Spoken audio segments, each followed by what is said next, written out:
Okay, so we just finished The Batman, and we have some things to discuss. Spoiler alert. Review, discussion, and spoilers. But first, a bathroom break. This movie's 3 hours long, so let's talk about it on Tom Was Here.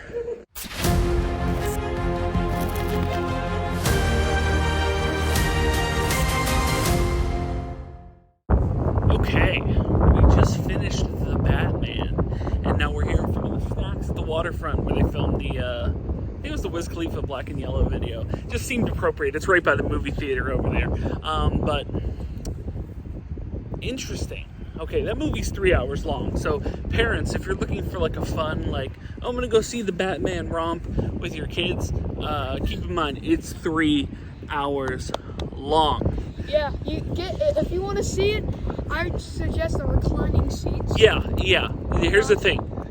Premium seats, reclining seats. We opted for IMAX, and we don't have real IMAX anymore. The only one that had it in the Pittsburgh area was the Pittsburgh Mills, and that's closed now, or at least it's been taken over by new management, and they don't have IMAX anymore, as far as I know. So the AMC Theater in the waterfront has like half a screen IMAX, which is good, but not worth the standard movie theater seat for 3 hours. So get a premium seat, get a reclining seat movie theater. They exist. You can get them. Now, Batman. When they announced Robert Pattinson as the Batman, I wasn't sure kind of what to expect. And, I was hard on it. I was like, ooh, this dude, like, I hadn't seen too many things with, I hadn't seen too many things with Robert Pattinson in it. But you know what? And then I saw Tenet, and he was really good in Tenet. And I've heard a few other movies that I missed. And he also is in that movie that has the worst ending of all time. I think it's called Remember Me. Look that up. Look up Remember Me's ending. It's the worst ending of all time. But anywho, back on the Batman. I thought he did a really good job here. This Batman is definitely more like the Arkham series of video games Batman. More so than I can ever remember anybody. Now, they did that with Affleck a little bit.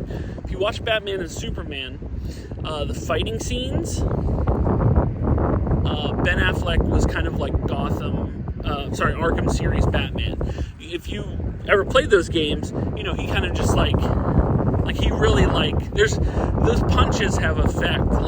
Never in the Batman movies, there are Batman movies where it looks like he's knocks someone out, but there's not the additional oomph sound that you get from an Arkham Series 1, and the Batman was it. When he hits, it's a crushing sound.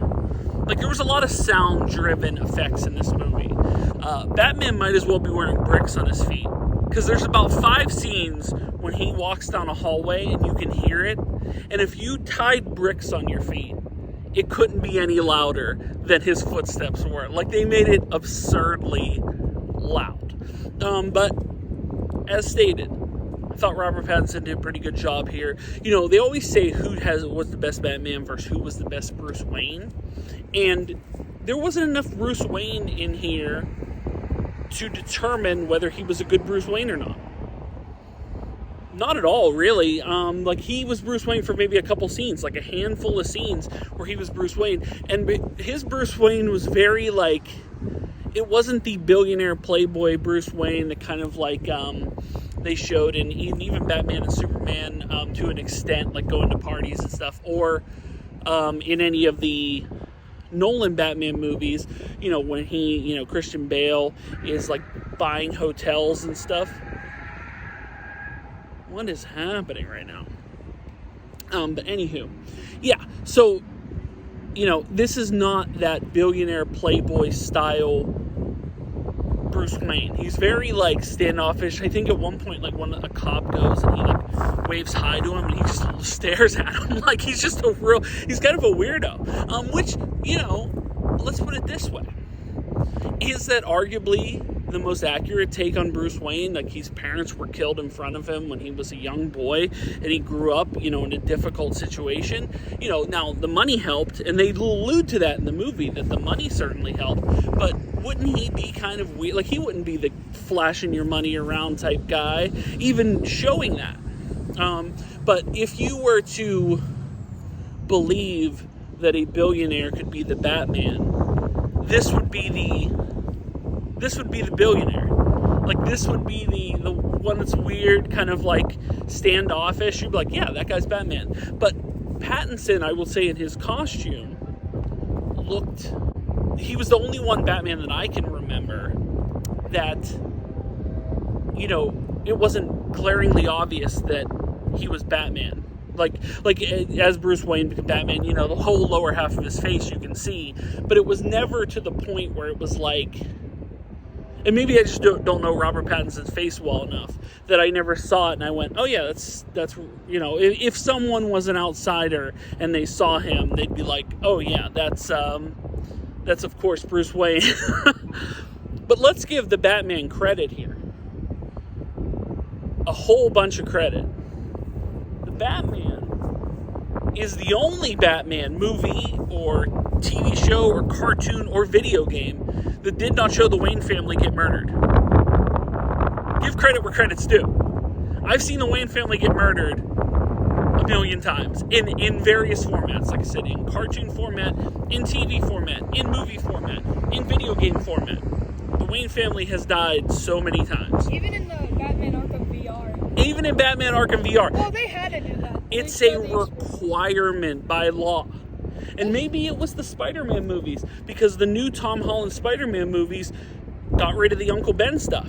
They didn't even mention Uncle Ben as far as I remember. Did they even mention him in the Spider-Man movies?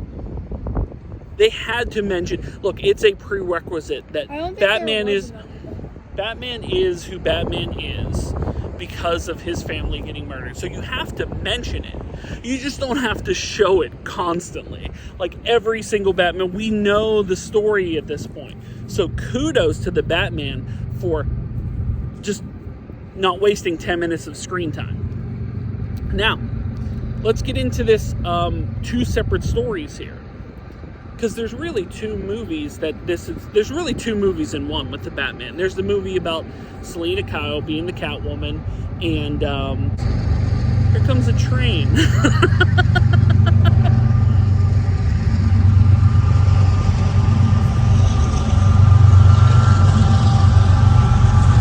How dare you train when I'm in the middle of trying to review the Batman. Okay, so yeah, Batman, there's basically two different story arcs with Batman. One is for Selina Kyle, Catwoman, and her kind of like infiltrating the Iceberg Bar, which was owned by Carmine Falcone and the Penguin, and just her trying to find information about her missing friend. Well, it doesn't really start out that way, but becomes that way. And then the other one is about the overarching story of the Riddler, and the Riddler's tasked to reveal and basically kill all of these higher ups in Gotham that he's found to be dirty, or they took a deal, or, you know, so it's two interweaving plot points that you could arguably make two separate movies out of. You could make a whole movie out of just the Batman and Selina Kyle thing of them working to take down Falcone and the Penguin to an extent. And they do kind of, there's a point in the movie, and keep in mind it's 3 hours long, that there's almost like a 40-minute to an hour long thing where they don't mention or deal with the Riddler at all. I mean, at least it felt that way, like 45 minutes to an hour before they get into like the main Riddler stuff. And then there's, of course, the Riddler story of him finding the corrupt higher ups in Gotham, I guess you could say, and basically killing them while also sending these cryptic clues to the Batman about what he said to do next. And it interweaves pretty well. You know, this could have went two different ways. It could have went a strange way where it wouldn't have, you know, maybe the stories would have clashed, but that didn't happen here. I felt the balance was handled pretty well. Like I said, other than that part where they kind of just went on to like Catwoman and the Falcone stuff, and just kind of like the Riddler almost disappeared from the movie, like I said, for 45 plus 50 minutes. Now, everybody plays their part great here. Did you have a favorite character? The back seat's talking. Riddler. Look at him back there. You don't want to come over. You like the Riddler. You know, Paul Dano, the Riddler, was great. I felt it was, like I said, it was the most Arkham series-esque Riddler take. And, you know, when you get into Batman movies, there are different takes. You know, the Penguin that was the Penguin on the Gotham TV show or in Batman Returns is a different Penguin that's in the Batman. And you could arguably say the same for the Riddler, although most of the Riddlers, you know, in the history of, you know, there haven't been, other than Jim Carrey, haven't been too many other major Riddler takes other than, of course, the Gotham TV show. And this is a wildly different than the Gotham TV show or Batman Forever's Jim Carrey. The closest is the Arkham series Riddler, with the exception of him hiding Riddler trophies all through the map, and maybe that's the 3 hours. If you haven't seen this, it's just Batman tracking down Riddler trophies for 3 hours. So joke's on you. But no, Paul Dano did a great job. Jeffrey Wright is Commissioner Gordon. Like I said, I'd say a better take on Commissioner Gordon than Gary Oldman's was. It felt more kind of like Commissioner Gordon as you saw him in like the cartoons or in the video games, as someone that's a partner with Batman, kind of working together. And, you know, they showed that in the Dark Knight series, but not to the extent that they do in the Batman, where they're actually kind of like, you know, almost like a partnership, more of a partnership than at least it shows in the Dark Knight movies, even though they did help each other in those movies. At like like when the thing flooded. Yeah. That ended like that season in Gotham where the bridges like broke down and everyone was like taking over. Right. Yeah, it kind of ended. Yeah, it's interesting. It kind of ended. The Batman movie kind of ended the same way the last season of Gotham was set up. We're big fans of Gotham here, and in the last season of Gotham, they had all the bridges, and they cut off all the bridges, which happened in The Dark Knight Rises as well. But because the city was under martial law, the criminals rose, and it seems that's what's happening with these future Batman sequels, is that the criminals are now going to rise up, and that's where they're kind of setting the tone for future Batman installments with Pattinson, as the criminals rising up to, you know, and Batman has to fight them, of course. But that's an interesting direction in which they're taking it, and one that's pretty good. Now, like I said, the rest of the cast, Zoe Kravitz, a Catwoman, I thought she was really good. You know, they were kind of steeped in like realism versus like the over-the-top nature that sometimes Batman can get. Whereas Zoe Kravitz as her Catwoman outfit wasn't a Catwoman outfit as much as it was kind of like a, you know, just basically like a cat burglar outfit. Like she just wore black. The only difference is she had like on a mask, but it had like two little like lumps at the top, almost like cat ears, kind of is what the portrayal was. But not much to really signify that she was like Catwoman like Michelle Pfeiffer was Catwoman. But I thought she did a really good job here. Riddler Unmasked was dark and unnerving.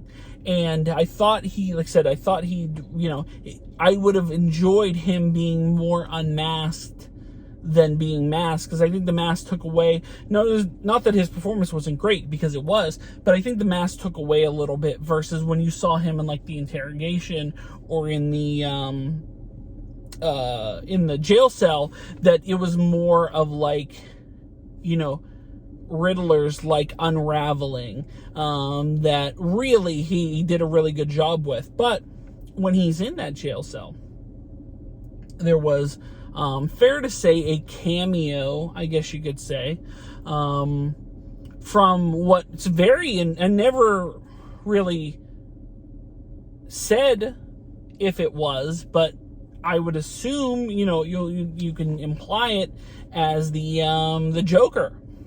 And a different take Joker than what we've seen in, say, Suicide Squad or the Justice League cut, or, you know, any of the previous Jokers, the Dark Knight, all that stuff. And it's, like I said, it's a little bit more Arkham series based, not necessarily to like Mark Hamill's levels, and definitely different than the Joker was portrayed on Gotham, because that was a very different thing. But had the kind of like the spiky hair, and then very like a subtle but like nuance, like not to the point where it was like over the top with the voice. I don't know who the person is that played the Joker, and I'm going to put that in quotation because it could easily be something else. I'm not sure who the person is that played that, and if that's the person that's going to be the Joker moving forward. But I'm intrigued of the direction that they're going to go here. Now, they did always say that the Joker, Joaquin Phoenix's Joker, and the Batman are two separate things. They're not part of the DC universe, even though you'll watch a trailer a minute before the movie starts that lumps them all together. But yeah, Affleck is the Batman in the DC universe, and Robert Pattinson is his own thing, and Joaquin Phoenix's Joker is his own thing. So it's not Joaquin Phoenix as the Joker, it's their own separate Joker. They're set in two different universes. So, and you can do that in this world. Marvel has made it very easy for you, and you know, in The Flash as well, and other, you know, other movies and TV shows now, where you can have two Batman movies at the same time. Completely different characters, same characters, but different people playing Batman, and it's okay. You can do that with Spider-Man. You can do it with anything now. This is the world we live in. It's very interesting the direction that they're taking. Oh, Penguin! We didn't even talk about Penguin. Colin Farrell as Penguin was great. He was only in there a limited amount of time, but he was pretty good in his role. I would like to see more of him, and I think I heard that they're making a Batgirl HBO Max TV show, and Colin Farrell is going to be the Penguin in that. I think I heard that rumor. I don't know if that's true or not. But if I had to make a criticism, I would say there are times where it got, like I said, there are a lot of detective work, and he is the world's greatest detective, but there's just tons of detective work. And maybe that's the Batman thing. Batman's mostly a detective, but a lot of detective work, them trying to unravel the clues to find. Also, as long as we're criticizing, the Alfred, is it Andy Serkis, I think his name is? He was fine. Yeah, he was fine as Alfred, but he didn't get too much to bite into. You know, they could have done more with him. But did you find it that, at least I took from it, that Bruce Wayne was kind of terrible to Alfred? Like, every time Alfred would, he talked to Alfred, he'd either be like, you're not my dad. You know, right out of the gate, he's really on him, and then he's like, you lied to me. A guy blew up a bomb that was for Bruce Wayne. He got blown up and was in a hospital bed, and he's like, you lied to me about everything. He just was terrible to him. He treated him like garbage. And then the last thing, and this kind of just was in the Madison Square Garden or Gotham Square Garden scene, when Batman was saving the people and he attached to the speaker that was going to fall and I think electrocute some people. He cut it off. You know, he was on the rope and he cut the rope with his batarang, and they did this slow fall. He was trying to, he was killing himself or something, he was sacrificing himself, and then he got up out of the water and just helped those people. You don't need to be overly dramatic about it. He just fell into the water. He got up, he was fine. Maybe it's because maybe he didn't know he was fine and he was willing to sacrifice himself. But yeah, I mean, that's nitpicky stuff. All in all, I thoroughly enjoyed this movie. They added some elements that you don't get from other Batman movies. Simple elements. For example, when Batman takes his mask off, he has makeup around his eyes. Do you ever watch that terrible scene from Batman Returns with Michael Keaton, where Michael Keaton has eye black? He wears eye black. He wears eye black because the holes in the mask are really big, and you need eye blast because all you can see is his eyes. Then there's that end of the scene where he rips his top of his mask off to show Selena Kyle that he's Batman. And as he's pulling it off, you can see there's no eye black. It's just giant. Like, you can see, like, the white circles around his eyes. Look, it's a stupid little thing, but it's, he could have put that in there. So, yeah, every time he takes his mask off, there's eye black and it's worn from sweat and from fighting and stuff, as it should be. The other cool thing that I thoroughly enjoyed was that he kept his Batarang in his chest, in the chest logo, which was nifty. Like, the world's greatest detective, like, it has all these gadgets. Like, how does he keep all these gadgets on him? Well, his Batarang's just in, like, he pulls it out of his chest. That's great. Easy access. So simple little things that I thought it really added to the equation here. But I like this movie. What were your thoughts? Do you like this movie? Yeah. What would you rate this movie out of a 5-star scale? A 5-star? 5 out of 5. 4.5. 4.5 out of 5 stars. I'll second you on that. Because 5 out of 5 stars is perfect. And it's not that it wasn't really, really, really good. But was it perfect? I don't know if it was perfect. But man, it was really good. Of all the concerns I had about what this movie, was going to be, and with it being 3 hours long, thought it might, really drag at points. I don't feel it really dragged. Like I said, it's a grind to get through, especially with uncomfortable seats. But it wasn't to the point where it was like, man, this was a tough one to get through. But I thought it was great. But let me know your thoughts. I assume if you've gotten this point that you have watched The Batman.